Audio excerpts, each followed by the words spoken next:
Hello friends, what's up welcome back to Sherlock 360. പുതിയൊരു വീഡിയോയിലേക്ക് എല്ലാവർക്കും സ്വാഗതം.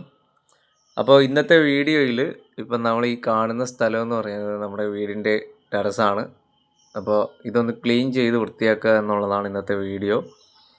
ഇന്നത്തെ വീഡിയോയിൽ നമ്മൾ ഈ ടെറസിൻ്റെ അവസ്ഥ കണ്ടാൽ മനസ്സിലാവും. നമ്മൾ വീട്ടിൻ്റെ സൈഡിലായിട്ട് കുറേ മൾബറി ചെടിയും വേലിയൊക്കെ കെട്ടിയിട്ടുണ്ടായിരുന്നു. അപ്പോൾ വേലിപ്പത്തലും മൾബറി ചെടിയും എല്ലാം കൂടി വളർന്ന് വലിയ മരമായിട്ട് നമ്മുടെ വാട്ടർ ടാങ്കിൻ്റെ മുകളിലൂടെയും ടെറസിൻ്റെ മുകളിലൂടെയൊക്കെ പടർന്ന്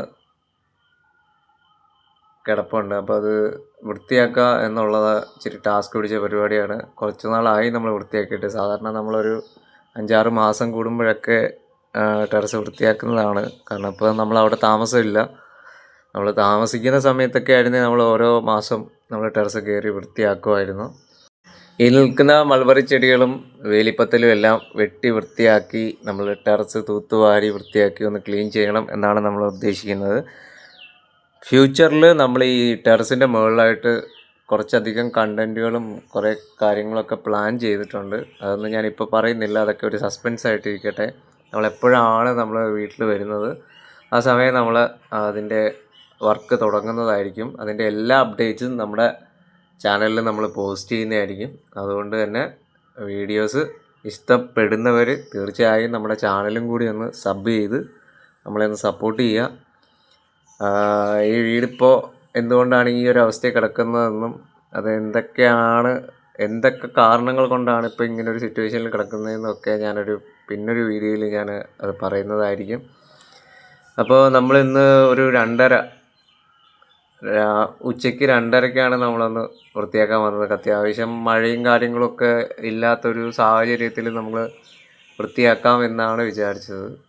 നമ്മൾ ഈ വീട്ടിൻ്റെ ടെറസ് ക്ലീൻ ചെയ്യാം എന്ന് തന്നെ വിചാരിച്ചത്, അത് നമ്മുടെ സ്വന്തം വീട് ക്ലീൻ ചെയ്യുന്നതിന് നമുക്ക് ആരുടെയും ഒരു ഉപദേശമോ ഇതൊന്നും വേണ്ട. പക്ഷേ വീഡിയോയിൽ ശ്രദ്ധിച്ച് നോക്കിയാൽ കാണാം, എൻ്റെ ഒരു കാല് ആർട്ടിഫിഷ്യൽ ലെഗാണ് ഇരിക്കുന്നത്. ശരിക്കും പറഞ്ഞാൽ ഈ വീഡിയോ ചെയ്യുന്നത് ഒരു സിമ്പതി കിട്ടാനോ അങ്ങനെയുള്ള കാര്യങ്ങൾക്കൊന്നും വേണ്ടിയിട്ടല്ല. ഇത് ഒരു ഇൻസ്പിറേഷനോ മറ്റുള്ളവർക്കൊരു മോട്ടിവേഷനോ ആയിക്കോട്ടെ എന്ന് വിചാരിച്ചിട്ടാണ് ഞാൻ ഈ വീഡിയോ ചെയ്യുന്നത്. മുന്നേ 2 കാലുമുള്ള സമയത്തും നമ്മൾ ഈ വീടിൻ്റെ ടെറസിൽ കയറിയിട്ടുണ്ട്.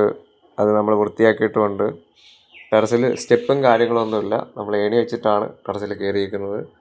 ടെറസ് വൃത്തിയാക്കുന്നതിനിടയ്ക്കാണ് അപ്പുറത്തെ മാവിൽ നിന്ന് നമ്മുടെ വീടിൻ്റെ പരിസരത്തോട്ട് 2 മാങ്ങകൾ നിൽക്കുന്നുണ്ട്. അത് പിന്നെ എറിഞ്ഞ് വീഴ്ത്തിയിട്ട് നമ്മൾ ജസ്റ്റ് ഒന്ന് വാഷ് ചെയ്ത് ഉപ്പും മുളകൊക്കെ ഇട്ട് നമ്മളൊന്ന് കഴിച്ച് കുറച്ച് നേരം നമ്മളൊന്ന് റെസ്റ്റ് ചെയ്തിട്ട് നമ്മൾ വീണ്ടും വർക്കിലോട്ട് ഇറങ്ങിയിട്ടുണ്ട്.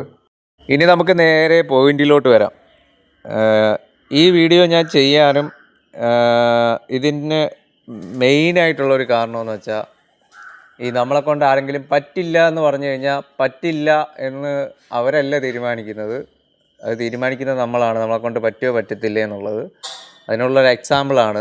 ചിലർക്കൊരു കാഴ്ചപ്പാടുണ്ട്, ക്യാൻസർ വന്ന് ശരീരത്തിൻ്റെ ഒരു ഭാഗം പോയാലും അല്ലെങ്കിൽ ആക്സിഡൻറ്റിൽ ശരീരത്തിൻ്റെ ഒരു ഭാഗം പോവുകയാണെങ്കിലും അവരോട് കാണിക്കുന്ന ഒരു സിമ്പതിയും, അതേപോലെ ഇനി അവരെ കൊണ്ട് ഒന്നിനും കൊള്ളില്ല, അവർ വീടിൻ്റെ ഒരു മൂലയിൽ ഇരുന്ന് പോവും, അങ്ങനെയൊക്കെ ചിന്തിക്കുന്ന ഒരു സമൂഹമാണ് നമുക്ക് ചുറ്റുമുള്ളത്. അതിൽ വളരെ കുറച്ചധികം ആൾക്കാർ മാത്രമേ ഉള്ളൂ നമ്മളെ ഇൻസ്പയർ ചെയ്യുന്നതും മോട്ടിവേഷൻ ചെയ്യുന്നതും. ഇപ്പോഴത്തെ എൻ്റെ ഒരു മൈൻഡ് സെറ്റ് എന്ന് പറയുന്നത്, എനിക്ക് കാലിന് 4 സർജറി ഉണ്ടായിരുന്നു. ഫുട്ട് ആങ്കിളിലായിരുന്നു ക്യാൻസറിൻ്റെ ബിഗിനിങ് സ്റ്റേജ്. അവിടെ തന്നെ 4 സർജറി. 5ാമത്തെ സർജറി ആയിരുന്നു ആംപ്യൂട്ടേഷൻ. അതിനുശേഷം 6 സൈക്കിൾ കീമോ. ഇതെല്ലാം കഴിഞ്ഞിട്ട് ഡിപ്രഷൻ സ്റ്റേജും കഴിഞ്ഞിട്ടാണ് ഞാൻ എൻ്റെ മൈൻഡ് തിരിച്ചു പിടിച്ച് ഞാൻ എൻ്റെ ലൈഫിലോട്ട് തിരിച്ചു വന്നിരിക്കുന്നത്. അതുകൊണ്ട് തന്നെ ആരൊക്കെ തളർത്താൻ നോക്കിയാലും അതൊക്കെ വെറുതെയാണ് എന്ന് മാത്രമേ എനിക്ക് പറയാനുള്ളൂ.